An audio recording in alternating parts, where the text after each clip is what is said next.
Hello and welcome to my channel. If you're new, how you doing? If you're returning, welcome back. And today is going to be a very exciting video because this is a question that I get all the time. Anytime I tell someone I'm a yoga instructor, the first thing they say is, "You're a yoga instructor?" "Yeah." "How do you meditate?" "Well, okay." And then the second common question I get is, how did I get my certification? Which I'll explain in another video. But for this one, I just want to explain my meditation process. So with no further ado, let's get started. Okay, so first, let's set up our scenario, right? This isn't your average scenario. This is a scenario where you have extra time and you're taking either a self-care day or you worked out and you have time and you want to set away time to meditate. This is 30 minutes to an hour type of meditation. This isn't triggered meditation. For me, triggered meditation is when you're at work maybe, or sometimes it's when you're on the road, but something happens and it triggers you. It makes you upset, it makes you mad, and you need to step back and say, you know what? I don't want this to change my energy. I don't want this to make me upset. I don't want this to control me or have any influence on my day. So I'm going to take a second and I'm going to go to the bathroom and meditate. That's triggered meditation. For me, this video is going to be centered around planned meditation. So when you say, I have extra time, I need to relax, I need to get back to myself, I need to get back to my zone. This is planned meditation. So for planned meditation, you get time to kind of set it up, make it nice before you jump in, which helps the process because meditation's already hard enough. When you meditate, you're already gonna have your brain going 30 miles an hour. Did I do the dishes? Did I eat? Am I hungry? I don't think I'm hungry, but I might be. I can eat something. So your brain is gonna do that naturally. When you have time for planned meditation, follow these steps and I guarantee you will have a nice session. So first, you want to clean your physical and mental space. So to me, cleaning your physical space is literally where you are. Like before I even made this video, I had to clean my bathroom, mop, I washed my dog, I cleaned up my room. I vacuumed my room a couple of days ago, but I did different things that are gonna help my physical space feel clean. I decluttered, I threw away things that needed to be thrown away, I wiped down things that needed to be wiped down. You want to have your physical space cleansed. Also, to help with that, personally, I like to burn candles. So here I do have a candle. It's a chakra candle. It's for the chakra. If you don't know what that is, stay tuned. And I also use incense. And I also use sage. If you're a person that's like, oh, sage is so bad, sage is for witches and all this stuff, that's your own beliefs, that's fine. But if you're not one of those people, sage is a cleanser. It helps cleanse your environment.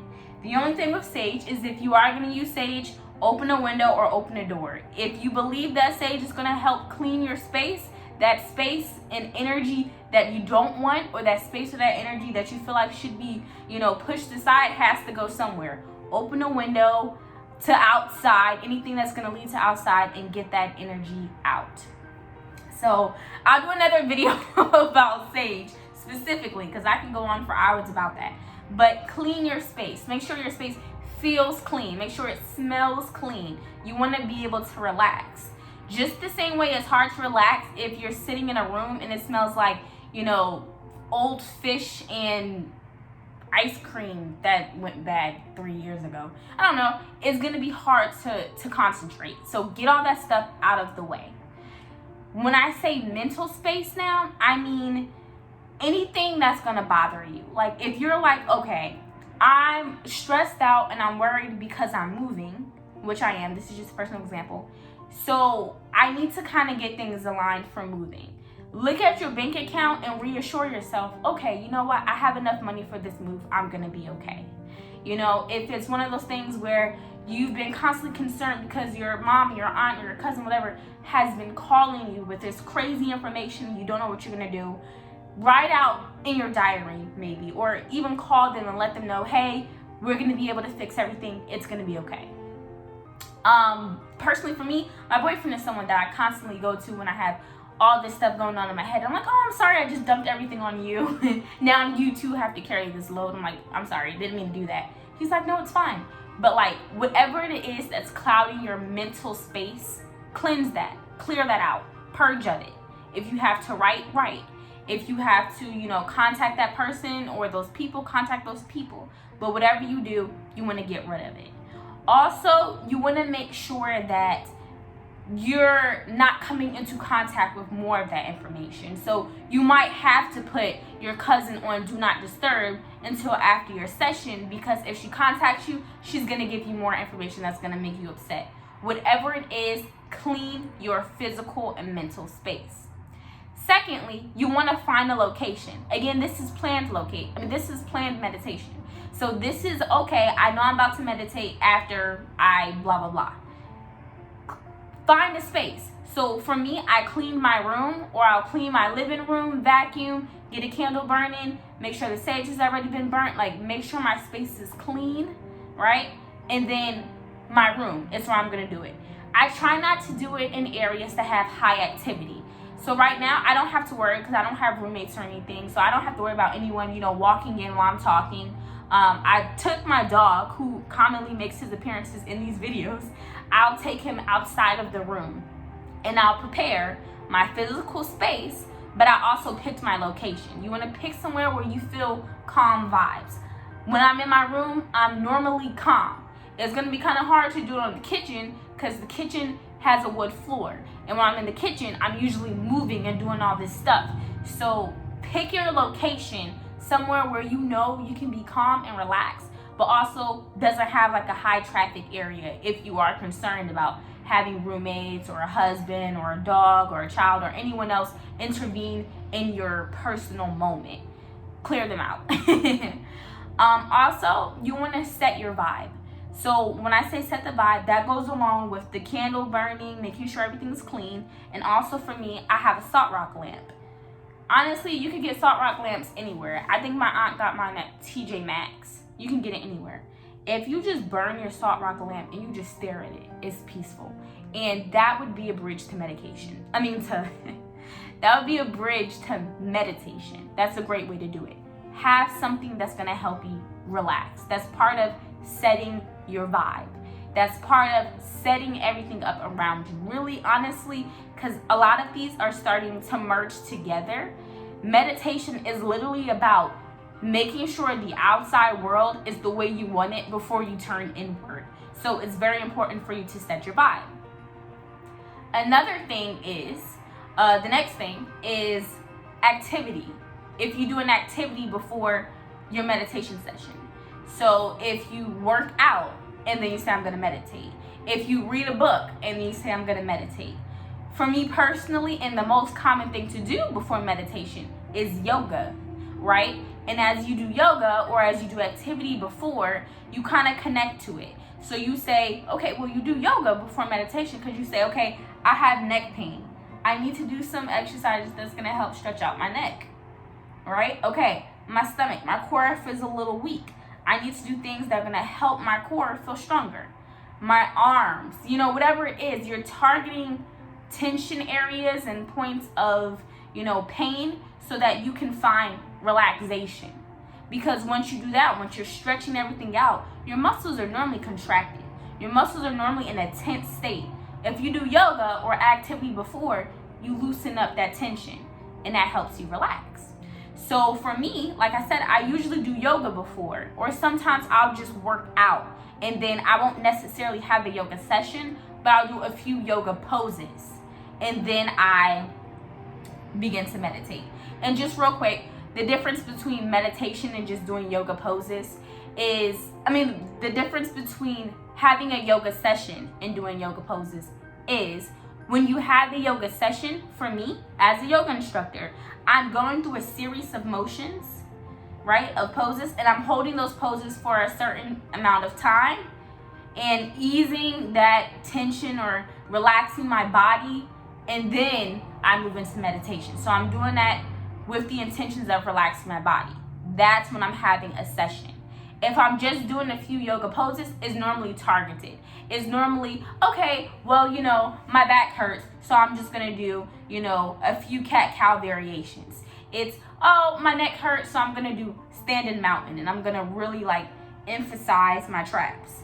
So whatever it is, it becomes focused around that specific thing, and then meditation, not a full drawn out session targeting each muscle group. So that's a little bit of a sidebar, but that's the difference. So if you do some activity beforehand, you can relax your body and you can focus on the session. Again, the ultimate goal is to take everything that's outside, everything that you have to deal with, everything that you have to figure out on the outside world, and say, I got this, I'll be back. I'm gonna do it, I'll be back. That's the goal. And lastly, the most important thing before you turn on your meditation zone, and that's gonna help you get to that final step, is embracing your truth and relaxing. Again, all of those outside factors are gonna come at you. As soon as you start relaxing and you're calm and you center your breath, you can be like, I didn't do the dishes. Did I do the dishes? Yeah, I did. Yeah, I did the dishes. Okay, cool. Well, I didn't vacuum the car out. Yes, I did. No. My boyfriend said he would do it. I don't think he did it though. So that's gonna naturally happen. But to fight that is why you go through steps 1 through 4 that I just gave you. That's why you clean your space. So you take less stress off of, okay, well, maybe I didn't do that, but you're like, you know what? I did do the laundry. So you want to eliminate all that internal conversation that's going to happen naturally, and that helps. So when you relax and you embrace your truth, what you're doing essentially is finding peace with the moment. You know, finding peace in the chaos. It's going to be very hard to have everything in your life be perfect. It's going to be hard for there to be no errors, no mistake. Everything in your life is going just as you want it. There's always going to be things that you're not okay with. There's always going to be things that are going to make you uncomfortable. But in this moment, you say, you know what? I got it. I'm going to relax. I'm going to breathe. And it's okay. And I'm here. And I love being here. And I love myself. And I love the energy that I get. And the energy that I get is a reflection of the energy I give off. If I can constantly give off love and happiness, then I'm getting love and happiness. If I'm not giving off as much love and happiness, maybe I need some more. Let's figure out what I need. And you relax, and you breathe, and you become peaceful. That was like a little imitation of how that looks. But it takes practice. So the first time you do it, the second time you do it, the third time you do it, even professionals, you're gonna have moments where you're like, wait, but then that's when you tune back in. Literally, if I have another thought, I say, nope, calm, nope, calm, and just breathe. Another example of how this should feel, have you ever seen something so beautiful that you just look out at it and you're like, that is so beautiful? That is how that moment should feel. Like, this is just so beautiful. And just relax. So hope this helps.